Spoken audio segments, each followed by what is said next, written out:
Ole zani na hian kan zirlai tur hi bungruk chang khatang tanga chang som pathum ania athu pui hi kan phwa veringota kan ti dana chuan har satna kara mi mitlung takarong bol acha har satna kara po mi mitlung takarong bol acha ti in kan da vengot mai ni Polan Inremna rawngbawl na a thaw dan a soi zui zela a hmalama kan lo zir tawh kha Inremna rawngbawl na kha soi ni a tirko ani zia a soi lang zel bawk ani a hlaw tlin na lam tar lang lovin tuna kan han zir tura hi chuan tirko ani awanga Krista tana har satna kong thrang a tuar tlang zia soi dawn ani chang khatanga chang thum kha lo enila chang khatanga chang thum ting nge ne ti kha kan man fo chang lar em pathian khong ina chu sot pui lovain mu lo na turin ama tho pui tu ten kan ngen chia ma cheu hun lo ma kangai tha chia chandam nania ka tran pui che atisia ngai te u tun hi hun lomom chuania ngai te u tun hi chandam na ni chuani hei hi sermon kan hrefo in karinga tin ke mani ngei pon sermon te po kan buat sai to thin mai thei ani ti te ngai to theya e hemi chang thuma hen amasa chang thuma hianin pathian khoi na sot pui ngei turin Thanem ngai takin Korinth mi te aso mani pathianin khongai na a mi hring te anga lai hian mitam tak chuan in tha da na huna kan mang thin hun tha nakina kalaneyang ti rirupuin tuna chuan mani du zong anga khosak te hi kan ti fo mai thin ani sual num na han chen ria thi dona pathian lam hoi chak tum chi po hi kan om nok ome chutia ngai tu ching te chuan din hun hlau om taka aninda ani ti fiat apoimo khop mai achan chu nakina khan hun tha kan la nei don nge don lo ti kha tu man kan khe thei lawa kha kan chiang thei bok ka lawa ani nge don ti kha soi thei tu ma ka nam lo guarantee om lo warranty om lo pathian khoi na sot pui lem lawa kho samai mai hi kan om nok mai ni chu tianga kho sa thin te chu kan tam viau om te poina chang hi chona lang thin isain bungsom li pakwa ale khabu bungsom li pakwa chang ria ta a lo sei kha hei pola hian a han la chuak ania hun lo mama kangai tha chia chandam na nia ka tran pui che ti kha isain a sei lai hun khan chuan ako chu Babylon salatang retheile obbea an omkha pathianin ala hroi chuak le don hunlom ala siam sak le don an nam atung ding le don tikha ako chu ania hunlom pathianin a muti le don ti akhil na ania chu history khan alo thleng dik vek to ani pole hian chu thung thar huna Krista amitin te asom na aron mangani pathianin asom na aron mangani Israel fatimai ni tolovin Krista a boy chuana pathian khongai na hun lom lo in her chuak ta hi chặt bui ngày turin mi te kha adu ani tun hi hun lo mom tun hi chan dam na ni chu ani ti in khoi na awanga Krista rin mai thei hun rin mai na awanga mi fel ni thei hun kha alo theng ta ani chu chu mang tang kai se adu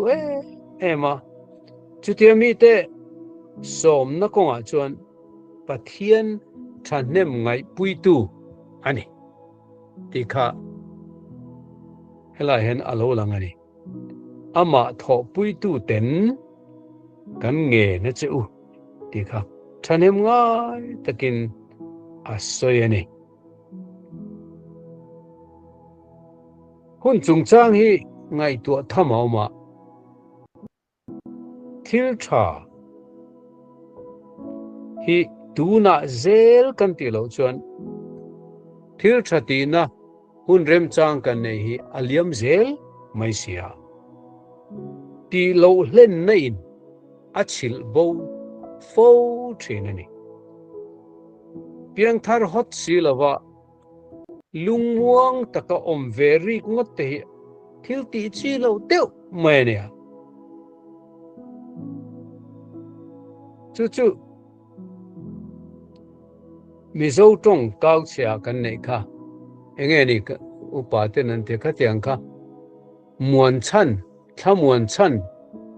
pian tharna la nei tak tak si lo lali so Krista ne na la in tong tak tak si lo wa lo muan very ngot mai lo thamuan very ngot mai hupuk lung muan anti ne ome enge ni hupuk lung muan ti kha abul thuma om zia ka khelawa ma se chu chu ka khefo mai om ze nei lawa muang veringot om ze nei lawa thamuang veringot muan chan thamuan chan tur em po nei lo tong to thamuan veringot ka tiang kha hupuk lung muan ante thina ne ome tuna hian chan dam na kan ngai tha chuan nakina nei lovin kan tan hun tha aliam mayang ti ala em mane la te po kan sakha in peiro ti la kan nei kha pangpar moi te ma taka an ral thin thu te kan sak thin kha chu wangin e khatiang anga muan chan tha po nei lawa lungwang veringot mai chu din mun lawom taka anin da ani ti kha kan ngai tu ngai ni thu sai tu pakha chuan hun kal to hi chu history antia hun lo local tur hi nakin future antia tun hun kan nei me ka hi chu present antia di present thil thon pek thil pek ani tin asoi ne dik vio mai hey an soi thin him male thu sei thiam ten setana hian tum khachu a ho te he ko khoma mi hring te hi engtin nge pathian lam hoi lo tura in ti nge ni an ril ru in koi her theyang pathian lam hoi lo tura anom reng theina turin lungwang taka nom theina tu engtin nge tiang tia pakhat chuan atir ko te zinga pakhat chuan pathian om lo ti hi ka zir tir charang ke setana zungoi vung anti chu tiang oi tok tlema song chu nom mai thema se anol puin an oi lawang pathian om hian ring tlat an oi thei lawang atia tiani chon pakhat le chon ke chon hrem huni om lo hrem hun hi lau tur tak tak om reng lo Chu ban mani du a nuam ti takanun mai tu katianga an oi zong takaninga nuam man ti zong takponiang khrem hun lau lovin an nung hoi mai don nia han tia ma se setana kha ngoi le vunga a chu po chu mitam beri an oi chung lawang thi nuwa Bible mihing tan voi khati ruwa tania chumi nuwa ro rel na oma ti ain zia kul sia chu wangin khrem hun om lo ti ro rel na om to lo ti kan thia kan bo wang mai ni ti chu an oi tak thei chuang lawang adang ngai to zero man tia pakhat khanin ke chu thade mai ka ria tia nge ni tia pathian lam te chu in la hoyang chu ma se tu na atul lo nakina hun thain la nei em mang nakina pathian lam te chu in la hoi thei hunin hoi du hunin la nei ngai la hoi mayang chu katianga nakina ti mai ro katianga an oi du khopin karing atia setana khan kha ka tha ti tabir ni ome chu wangin mi hring reng hian pathian ta na nun le pathian lam hoi hi tuna ti fel mai lo hian hun tha la om ang hian kan ngai tu chau kani mitam ber hian kanin tha da thina ni tiani adik mel fu maya nakin ti hi setana chan setanan mi a yang lo thin mi a fui na thina ni muang sual tur hian min duwa khrem hunami bum liam hi adwa kan thi thlenga muang sual tur hian mi adwa chu vain nakina hun thaila nei nga nge tlangwal lai nula tlangwal lai te chu han chen ve bok tur lo dam chung te chu that lai te chon nuam ti taka om ver mai tur lo ti kha setana hian mi ril ro han atu du fo mai an ti ani thu hil tu te a thalai te u in thalai hi chen ula atia asoya se ma se amai ro chu heng zong a pathianin in chunga ro ala rel don ti hrengang ang chu ti tin atong chil ani chu wangin pathian lama in ching fel masalova dam chung chen tumri ngot hi setana bum na ani thei ti hi kan ngai to poimo ani hun lom oma ka ngai tha cha chan dam na ni kan tran pui cha ngai te tun hi hun lom mania tun hi chan dam na ni ani ti hi tir ko polan Korinth mi te thanem ngai taka tun an tun hun te mang thatura asom ne ke ni po min som na ani ti ria a kanin ngai to har apoi mo mani chutiang chon in ngai to har turin midang po kan them thin kan hril thin kan fui thin poi mo ni thamuan na nei lova thina ko tlanga da hi thila om takani kan nun ato thlenga muan chan tha nei lova kan om chuan chatuan na kan lu mai chuan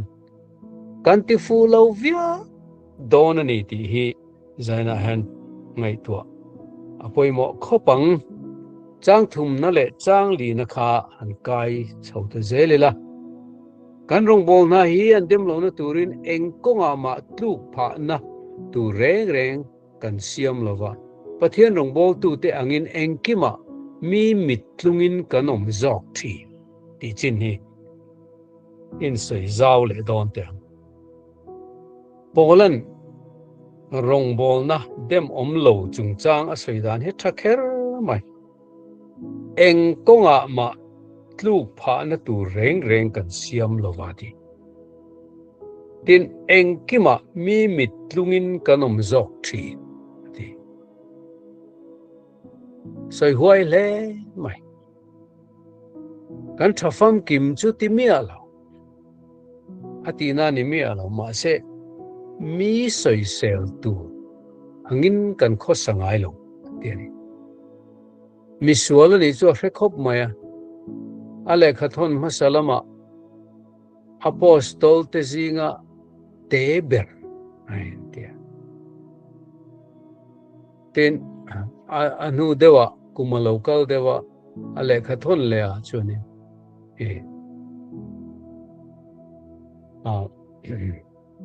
ring tu te zinga teber to lama timothen hena azia dana chu misual ber anti to misual zinga asual ber ain fachian khop mema se hela hen aum zia chu kan rong bol na kong a hen kan rong bol na hi soi se la a om bol hi kan law kan film khur thina mitin mitlungin kan om thina ni atiani mi mit mei veng reng renga mi lom lo lau reng renga kan ni atina chu animi ala ma se chiale tharena thia taka an ngai to po mi soi sel thei lova kha tir ko pola hian a ro puya tia chu a rong bol dan style po ani hei poi mo khop moya min soi sel ani point an soi sel na kha min soi sel na kha adik turani lo adik lo ti lang chuak le thei thin turin kan nun hi atak turani adik tur ani pathian rong bol tu ta na thil har tak akal tlang thu te chunga te chuan mitlung lovin a om reng lo ti hi asoi ani hei hian Korinth mi te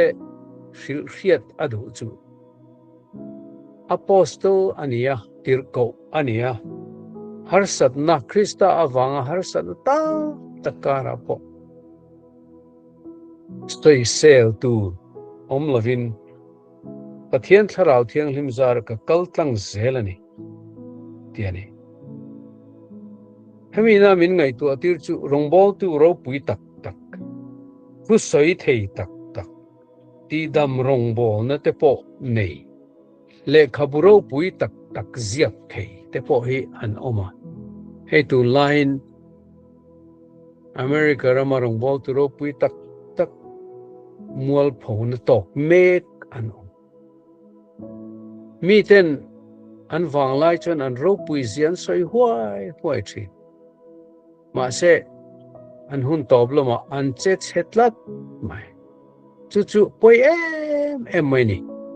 rongbol tu te hi film khur em tu rania mi ten kan rongbol nan han e viau chia te hianin film khur zual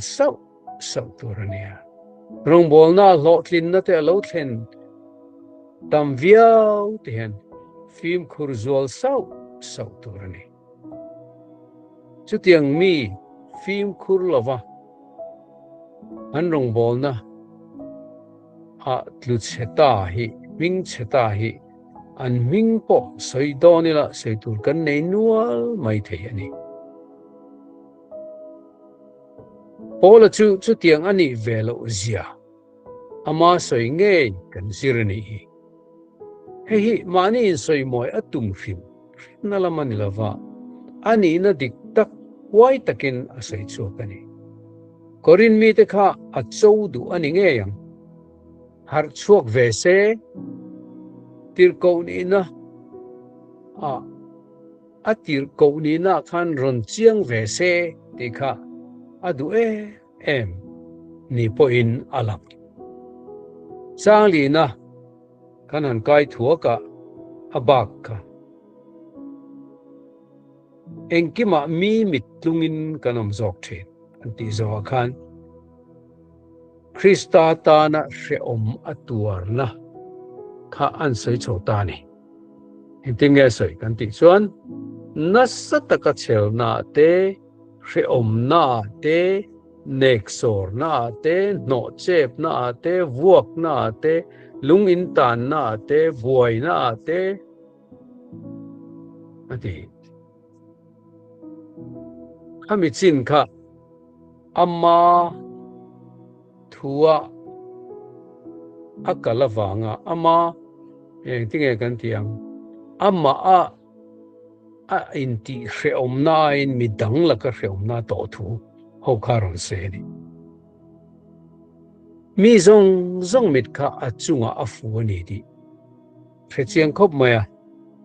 Korinth mi te pe chuan athu nei na te an soi sel vela chu wangin athil ton rang soin chung zong a chuan pathian le mi hring mit atlunjia soilangani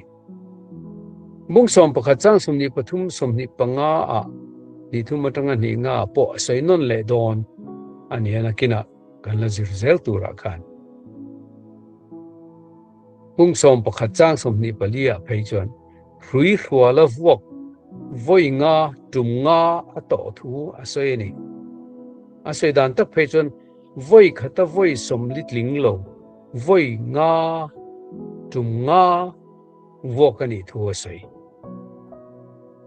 kha kan la zir tur na mani se hela hianin aron soilan deuh zoi awang hian an soi chiang lo taila Deuteronomy bung som hi panga chang thum kan en chuan mi thu boya in king se pakhat kha thiam chang lo zo ka kha asual alen le ate ta thu in wok zat tur kha bitut turania eng anga sual poni se hrui hruala wok kha voi som li bak wok lo turani tiani eta voi khata voi som litling lo chumyong ja chu voi som thum pakwa vuak thum nga atok tinani voi som thum pakwa kha rabi ten an fix danania mongsia danin voi som li bak vuak oi silawa an han vot thuaya voi khat voi ni voi thum tian chiar khan an vuak kha an chiar sual pal lawa voi som li ai tam danin a phal bak an vua angti an hlau awang khan phim khur thola voi som thum pakwa voi khata voi som litling lovin loti sual pal polo omse voi som li bak ni lo thei tur khan voi som thum pakwa vok tir thinani chu ni voi khata voi som litling lo ti om zia chu tudin chuan tir ko pola khan khatiang anga vuak kha voi nga ato chuan tum nga ato chuan voi som thum pakwa tum nga chu voi za som kwa panga an hlap tinani hrui hrualin an vua tinani keni ang midar dep tan chuan clean lawa ol mai donani hrui hruala vuak baka tiang vuak voi tam tak atoka Philippi khwa khan tiangin an vuani ti kha ti ko te thilti bung som paru sang som ni pani atanga sang som ni pani ne som ni pathuma khan tiangin engtinge ati kha hrui hrualan vuak baka khanin voi tam tak ti tianga voi tam tak vuak Philippi khan atokani khame to na chan khachu kan riat kha tiko te thilti bung som paru pa cheng ta kenen jia ka lukana jia ka an vuo mai ni lovin engma enkol zi na po om lovin tan ina silanen khan an khung zui le ngal ta ni kha hian mi angai to chotir chu Mizoram buai laya sang ka ja ko som ruk paruk March ni khata tangin kan buai ta kan buai chau char som ni chung somriat paruka Inremna ta chawa khami chung zong khan sipai an rang ema ram noi sipai te po rang tak an oma khatianga soi sak lum kha anom fo mai ni vuak na sat taka vuak te rong kho pa vuak te in soi sak dan kong chi sang in soi sak kha a hil o a fe om zia an hil fa ka ni khatiang tok te ka chon misual ni kherlo rin le thu mai maya thik thu mai maya te khatianga vuak tok ka kan tam ani Reverend Liang Khai kha Christian ani tir khan an lal khon bol upa in tu tho ha atana man tu pathanga anda khan yang chu mau bul lok leng long khan aban le lama khan a vot throi chu wan Reverend Liang Khai kha anti adam chungin aban kha aveilamani ome ta nge a ko ki zol bak alek chok the reng lo anti Christian ni wanga tuar hi kini zinga po kan mi zo zinga po an omani ti kan chiang mani tir ko polo po hian tuar le mai ne wok hi kini ho hian kan tuar to hi kan nual mo ti te ka ngai tu mai ke kala tuar khave mi alo maya Krista rong ka bola wanga vuak kala tuar phave reng lo wa pola te thil ton ne na han khai kin hi chuan kan va han tuar nep tak emo ti hi lo lang wang mai ni ri ruwa hian tin chu lo thil hre om dang a to le chu khotina ti mai turin mi pui thin rim hi a ton fo mai ni mi pui thin rim hian an zim fo mai ni Pisidiarama Antioche khuwa khan juda mitir te khanin juda million te juda ho khanin million ten fui pora khuwa atangin an not chuakani kha chu tir ko te thil ti bung som pathum chang som li pakwa tanga chang som nga pania khan kan huwa tin iconian khuwa khan tir ko te thil ti bung som pali chang nga chang ruka lunga den lum antuma lustra khuwa pheka chuan lungin andeng tak athi to andeng lum to ni nan ria an kalsan ringot ta thi in an kalsan ani timaya an ngaya kha chuan lalpan ati nung le a ti ko te thil ti bung som pali chang som pakwa chu kan huwa Thessalonica la khan man tumin mi pui thin ur khanin Jason in a thlen na ina khanin anron huwa tiko te thil ti bung som pasari changa kan huni Efisi khuwa mi pui thin rimin athian ten man boka tiko te thil ti bung som pakwa chang som ni pathuma tanga li khata kan huwa Korinth khuwa ngai pokhan rorel tu ma a nu ania tiko te thil ti bung som paria chang som pani tanga som pasaria kha Chhunzawm song kha midang te khut atuar na ania ama du thu ngeya hre om atuar asoi chu engtin nge ne ti kha tho rim na te mut mo na te song ngei na te ati kha ama du thu ngeya wanga tuar lo thei ania ma se khatiang khan tuar lo thei ma se pumpel do lavin athok rima mut te po mut lei thei lavin aom fova cho te po ngei thin ni athan hem ngai na wanga trong nghe in mút halovin a trong trai chín nhưng nghe đủ rồi nè thì chuan a soi giờ là trang rục na khan trang rục na soi hi adang dewa thiang lim na te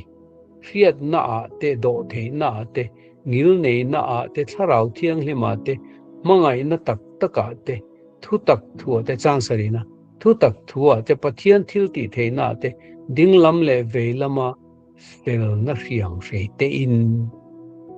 an tia om je chu thiang lim na te an ti hi sab tong chon purity ania in von thiang lim adu awanga mi te laka in von thiang lim adu awanga thil ti cha ka nei te po atilo thin nge tur he hian he min ngai to tir chu rawngbawl tu der te kha chuanin he du am na le bum na man an chinga ma se heta te ko polan thiang lim na ate ati kha hian kha tiang bum na le du am na thil kha kan ti velo ati riat na asai le pani na chun hei hi riat thiam na tinan po ain anga riat thiam na nei thu ne chan chin tha thuru riat fu le riat dik na asai ni chu ane tlat awangin soi khe om chang po ni se asai zel tho thi pathian thu kha aman chiane mawangin soi lovin om thei thin lo ani chumi chung chang asoi na chuni riat na an ti thei pathum na chun do thei na ti asoya tharau thiang lim chan puina do thei angai huna do thei na a thuama a om thin kha mani dik na renga po do tu tlat hun khang te kha rawngbawl tu nu na chuan om vekani palina chuan ngil nei na atia he hian ko chu mani ham thatna le thiam na da ma salwa midang ngai sak ma sak zo ngai sak ma sak chin kha he hian a ko chu nia pangana hian tharau thiang lima te atia om je chu tharau thiang lim zai ngai taka kal tina ani ange akal du em na muna po tharawin a phal lo chuan a khap chuan akal lo mai tin akal du em lem lo na po tharau thiang limin kal tura ati chuan akal mai Jerusalem po atur don ni ti an hrilo agaba te ho khan ma se kal chul atitlat ama khan tharau thiang limin a thawang khan tul atitlat Amen. huar chang ka huam nei ne thi po ka huam ni tirep mai ne Hallelujah. tena panga apa rupna choni ma ina tak atilea tak ti atel kherna chan chu ader om thina ni home mangai na der om thina ti tak zeta mangai na bum tum na wanga mi wa mangai dervel lam kan ti ve ngai lo ke ni chuan mangai na takin midang kan mangai chi ti na ani Chhunzawm chu an soi chawa chang sari na kha kanan chiar tel to a chung hre om le har sat na te chu tok thin ma se thu tak thil le pathian thil ti theina ti lan le pathian ral do konga fiam taka om chu an tha tham ngai lo an tinge ti kha pathian yam fei ding lam le ve lama fel na hiam fei pathian in fel na alan tir du hian zol nei te tir chok thina rawngbawl tu te tir chok thina mi te a sual na om kha ti chiat ti bo ani theina turin yam phek thro ka trong atul te poi hom thin ani pathian fel nain athuama pathian fel nain ain thuama potila an in veng thin ani rawngbawl tu phim khur te chu pathian fel nain ain thuama an in veng thin chang riat na tang khan han sei an en chole taila ro puina le choi moi lo nain ro puina an te choi moi lo na thirin kol kal aron sei ta zela ming sei chet le ming sei thatin ti der tu angin midik tak ni sin mi khiat tham lo angin ming thang tak sin thilek lek angin ngai te u kan nung si ati thunun angin ti lum si lavin lungai angin nima sela lom fo si rethe angin nima sela mitam tak ti hausa si eng ma nei lo angin nima sela eng kim nga si Amen. hetilaya asap tonga an soi thin paradox anti rawngbawl tu na hen kha thil in kol kal angalang hi om chho sar mai ni mi te ma thut tak puan le nun pui kha ako pakha chunia ma se mi then khat chuan chu an ngai tha thin mi lom lo ni an hlau thina Korinth ko than tlo tu rawngbawl tu then khat te po kha chu tiang mi chuan nia mi lom zong ringot zong Paul ero chuan a rawngbawl sak ber chu pathian ani pathian ti lom atum masak ber ani mi rilru ti lom kha atum masaber ngai lo pathian ti lom phot kha atum masak ber athu lo dong song tu te lom zong le lom lo zong kha athluk ber ani ngai lo pathian lom zong kha ada masa zok sela heng chang ati hian ama soisel chana lo chang ten an en dan le pathian in en dan in an lo zia aseni ama soisel lo soisel chana lo chang chan musit an lo musit thin an choi moi lo ma se mi hring ten choi an choi moi lo piang khan pathian choi moi na an dong zok thin choi moi lo ani lai piang in pathian chuan a choi moi si thin ti kha riani an ming an sei chet point pathian lama chuan an ming a thatat si Amen. Hallelujah. ti der tu anga an lo ngai lai point lalpa chuan an dikzia a rekiau si mi riat tham lo ang lek an ni lai point pathian chuan a lo reng si atul na chuan a choi moi bok si thi mabak reng ang din muna ding ani na omma se pathian chuan an nun na azu azel bok si ni tin ka te tia ni tin thi lo thon oma om lai khan pathian chuan azu azel bok si thun na tok mek anga anom chang omma se pathianin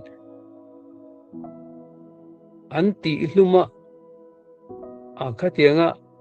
anun na an lak sak mai kha aphal ri der silo lungai na tur nga le ma se an lom tat ren bok si eng ma kha nei train tu nei lo ma se re thei tak ang khan lang ma se mitam tak nun ti hau sa tu an ni bok si eng ma ro lu le thil tha an nei lo ma se an ma mo phu na tur pathianin atu la piang a pesel boxi khami rawngbawl tu nun tak ti maya kha eta henaron sei chokane in thilin kol kal rawngbawl tu chuan kan nei vek hi ti ro amak khop mi hausa thei changkang angin chu tiang changkang te angin tu man min ngai lo van lam treasury ring kan nia wangin kan hausa tlat boxi min hausa min ngai boxi la kan thenama kan thian pakhat chuan mani ton thria than sei ve tai in khu awa che atia ma se min musit kha lo ni reng lo ha sei chan tak jok chu in che tak le tlom tak khu in ro puina ni ati na kha lo ni dai Hallelujah. kan in leng pakhat chuan hoi kol vudvuta in chu karin ang avani silo aho ang re nati hat soidik chia hoi ahan khateng khan ti te chiam mani min musin nge min choi moi ti po kan thiam vaklo ka sei du ber jok chu mi in thapui pui te hi kan ot chuang mi kan nu pai na chang chu kan in hian wom ti ro kan ti thi le khang kha an sei zo khan chang som pakhat na le som pani na hen o Korinth ami te u kan thin lung po for vekin in ne na thu kan sei ha kan in honga nang ni ero chu in hong ve si lo ti chuan in chunga kan ti ang bok khan nang ni po kan laka in hong ve turin pa tengenin ka nge na chu ti ngoi me ni Polan achan chin le ani na le arong bol dan eng ma zeb nei lovin a han rila ani la chuan eng ma po takin an thil ve du si lo kha a ve le ni tia chiang mai ni ko thran le rong bol ho na re hian zalen le in po taka thil sei thin te thil ti ho thin te kan nei ngai lo chuan rong bol ho na nuam lo mai ne le kan rong bol na hi a sot mo khop ko thana po hian ko than roi tu te in po lo deuh an nei chuan ko than hi anung tak tak thelo ra a har tak takin a lim tak tak thelo ra pathian na tho po alan turangin alang thela Polan Korin mi te apo sar ang hian anin an po ve sar si lo hi akam khatlak ani ber ome Koran committee member in polo tak en kol Koran chu anung tak tak thailo rong bol ho en tinan keini Holy Spirit anointed group member ho te po hi kanin po hak lo chuan kan rong bol na nung tak tak thaila kalna pianga kalom em chu ka hian ngai reng lo hian te hian Holy Spirit anointed group ami kania an lo tia min nail sat mai an lo in soya kanin po sot mai thina ni ka ti ve te po ka phur zual pha thi patianga min lo kretu kan Bible study te lo ngai thavea khatianga lo so pui ve tu tena an testimony ten han soi te hian min ti phur thar thina chuwain rem chang love lamemo kan dam tha love lamemo soi le the lovin kan ti tra zel mai chuni chu thilom da Pola le Korin ko ran ho hi chuan chu tiang bo ruak chu an nei lo ni inalanga chu Polan du tho takin keini in hong kinin lama kanuma nang ni hi kalaka hen in hong ve du si lo in hong lo tlat ana mi mo pathian phak ho te lung si ta ka pathian phak ho te har te lo tum tlat lo ngiong nger tlat pol ho zinga thok ho zinga anong chu na tho he tui tak tak the lo chu wangin tir ko pol hian keinin kan po sar ang chu hianin nangni po hian min po sar ta chu mule chu kan thatla na turani ti in helai hi ansai